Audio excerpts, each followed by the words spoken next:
Sot jemi këtu sepse ka ndodhur një ngjarje shumë shqetësuese. Policia e shtetit, e cila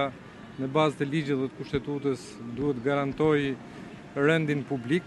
përdoret politikisht për të terrorizuar qytetarët, demokratët, për të krijuar një klimë frike dhe tensioni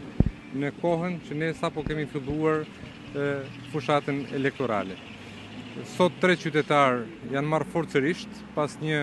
konflikti artificial të stisur nga policia bashkiake, sepse kanë hapur vetëm një banderol, një parull, ku thuhet na uzu fryma, sepse realisht është kjo qeveri që po ja uze frymën qytetarëve,